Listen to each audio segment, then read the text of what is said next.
कलो दोष निदेष्टात् गुण एक महानपि मानव समच भवेत पुण्य सुकृतम नहीं दुष्कृतम। कलिकरी एक पुनित प्रतापा मानस पुण्य होई नाही पाप। ते कलियुगामध्ये कलियुग दोषाचे खान है।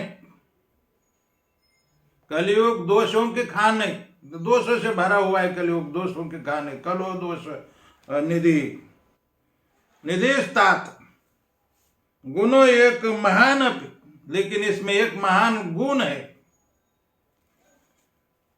मानसच भवेत पुण्य, मानसच भवेत पुण्यम, मन से किया हुआ पुण्य तो मन से किया हुआ धर्म और पुण्य तो उसका फल मिल जाएगा, लग जाएगा, आपको पुण्य मिलेगा। नहीं दुष्कृतम, लेकिन मन से किया हुआ पाप आपको नहीं लगेगा। हाँ, कली कर एक पुनित प्रताप मानस पुण्य हो ही नहीं पापा। कली का एक पुनित प्रताप है, मन से किया हुआ पुण्य तो मिल जाता है, लेकिन मन से सोचा हुआ पाप नहीं मिलता, पाप नहीं लगता आपको। एक बहुत बड़ा जैसे, और इसमें कीर्तन का भी महिमा है। कलो दोष निधि राजन अस्ति एक महान गुण कीर्तन देव कृष्ण। तो कहने का मतलब है कलयुग में तो कुछ लोग बहुत ऐसे वैसे भविष्यवाणियां करते हैं, लेकिन एक भी सही नहीं उतरती। और मीडिया उन भविष्यवाणी को सालों भर दोहराते रहते, दिखाते रहते कि ऐसा होगा, जग डूबेगा, जब खत्म हो जाएगा, ये बोलते रहते। 92 साल 1992 साल में जग डूबेगा, 2000 साल में जब डूबेगा, 2012 में जग खत्म हो जाएगा, लेकिन कुछ भी नहीं हुआ। मैं बहुत बार बहुत प्रोग्राम में बोला कि ये सब भविष्यवाणी बचकानी है, इसमें कुछ होने वाला नहीं, सब झूठा। इन लोगों का कुछ भी, वो लोग भी डूबे नहीं, वो लोग भी नहीं मरे, वो लोग भी जीवित है। जिन्होंने भविष्यवाणी किया कम से कम वो मरने चाहिए थे, लेकिन वो भी नहीं मरे। और हम लोग उन लोगों की भविष्यवाणियां सही मानते हैं। कलयुग की भविष्यवाणी हमारे ऋषि मुनि ने 5000 साल पहले किए है, 5,500 साल पहले किए हैं, और हम देख रहे हैं कि वो सही उतर रही है। जैसे अब ये ब्रह्मवैवर्त पुराण है, ब्रह्मवैवर्त पुराण में कई प्रकार की भविष्यवाणी की है। मैंने तो अभी जो ये श्लोक में पढ़ा वो ब्रह्मवैवर्त पुराण का है।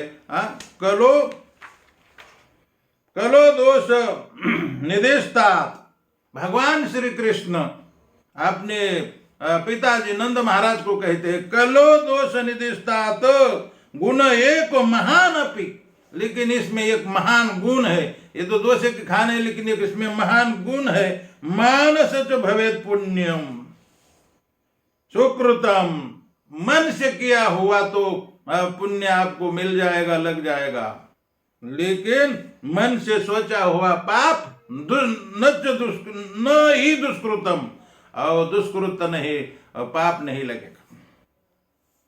तो ये ब्रह्मवैवर्त पुराण श्री कृष्ण जन्म खंड है, और इसमें कलयुग के लक्षण भगवान श्री कृष्ण ने खुद अपने पिताजी नंद बाबा को बताया है। और उसमें मुझे जो मैं देख रहा हूं, कुछ लक्षण तो ऐसे है ही, सभी पुराणों में कलयुग के लक्षण मिलते हैं।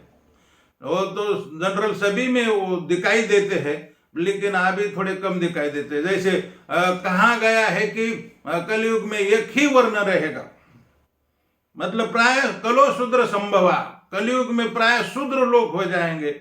तो अभी तो कुछ लोग महात्मा भी हैं, कुछ लोग ब्राह्मण भी अच्छे हैं, कुछ लोग स्त्रियां भी कुछ अच्छी है, लेकिन इसमें कहीं पुराणों में लिखा है कि स्त्रियां प्राय कलयुग में भ्रष्ट हो जाएंगी और पुरुषों का चरित्र ठीक नहीं रहेगा। ये बातें सब आई है, लेकिन वो तो हम बाद में और ज्यादा डीप कलयुग में देखेंगे, क्योंकि तो कलयुग और द्वापर युग की संध्या है, दोनों युगों के बीच की संध्या है। अभी पूरा कलयुग लगा नहीं, ये तो 5,500 साल ही हुए हैं, अभी तो 4,32,000 साल जाने वाले।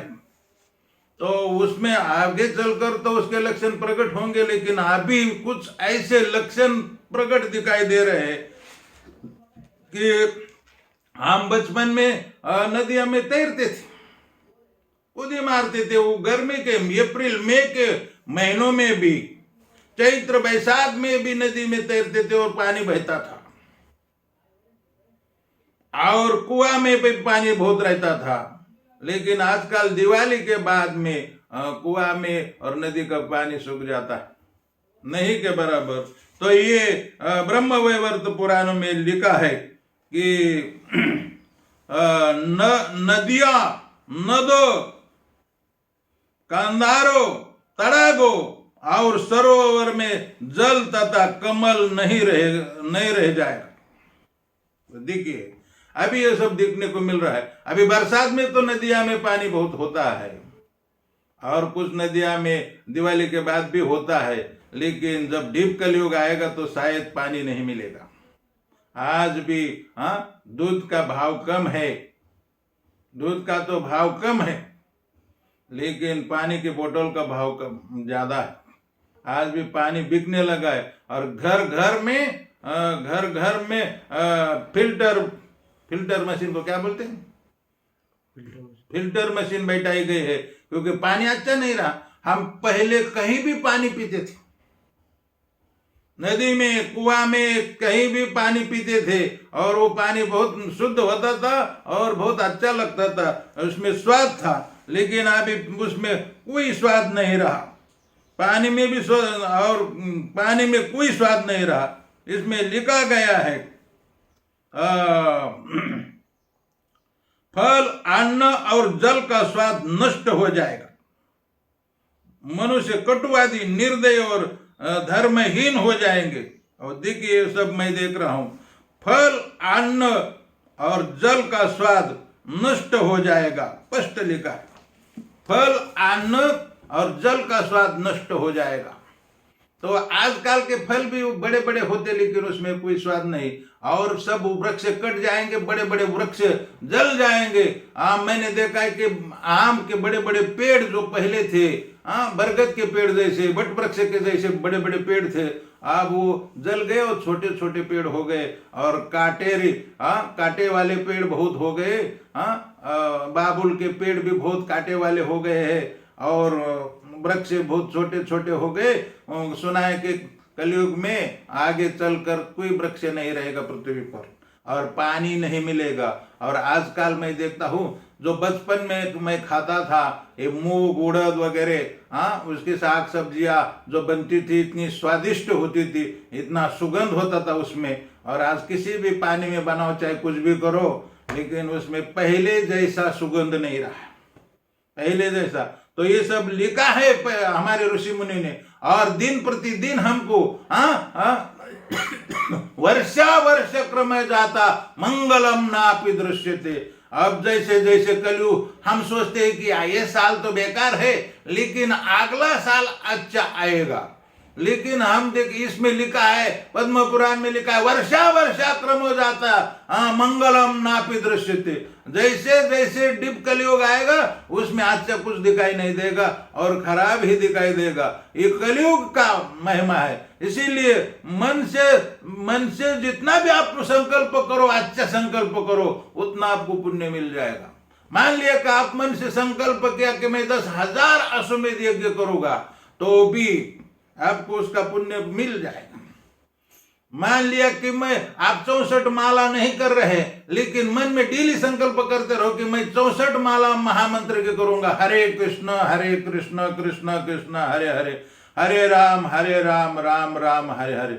मन से सोचने से भी उसका पुण्य मिल जाएगा, क्योंकि कलिकर एक पुनीत प्रथा मानस पुण्य हुई। मन से सोचने से आपको उसका पुण्य होगा, पुण्य मिलेगा। लेकिन मानस पुण्य हुई नहीं पाप नहीं होगा। पाप मन से जो कितना भी बुराई सोचने से, लेकिन उसमें एक बात है कि आपका समय बर्बाद हो जाएगा। दूसरे के गलत सोचने से, दूसरे के बारे में गलत सोचने से पाप तो नहीं लगेगा, लेकिन समय बर्बाद हो जाएगा। तो मेरा कहने का मतलब है, हमारे पुराणों में ऋषि मुनियों ने शास्त्रों में जो भविष्यवाणी किया है की है वो 100% सही उतरी है और उतर रही है। लेकिन इन लोगों ने ये 2012 को जग डूबेगा, जग खत्म होएगा, विश्व का नैनाट हो जाएगा, इस तरह की भविष्यवाणी किया है और उसमें एक भी सही नहीं उतरी। अब मैंने बार बार बताया, लेकिन मीडिया वालों ने हमारा कोई उसकी दाद नहीं ली, मीडिया वाले ने हमारी कोई खबर नहीं ली। और उनका तो प्रचार करते रहे कि 2000 साल में जगत बुड़ेगा, डूब जाएगा, चारों तरफ पानी फैलेगा, ये होगा। लेकिन मैं तो सोचता हूं कि 1 इंच भी पानी नहीं बढ़ा, 1 इंच भी। इतना झूठ भविष्यवाणी करते रहते, किताब निकालते, पैसा कमाते रहते हैं, लेकिन हमारे ऋषि मुनि और हम जो भविष्यवाणी करते हैं उसका कोई ध्यान नहीं देता। तो मेरा कहने का मतलब है ऐसा कुछ होने जाने वाला नहीं, और जो होने का लिखा है वो हो रहा है। पानी का स्वाद खत्म हो गया है।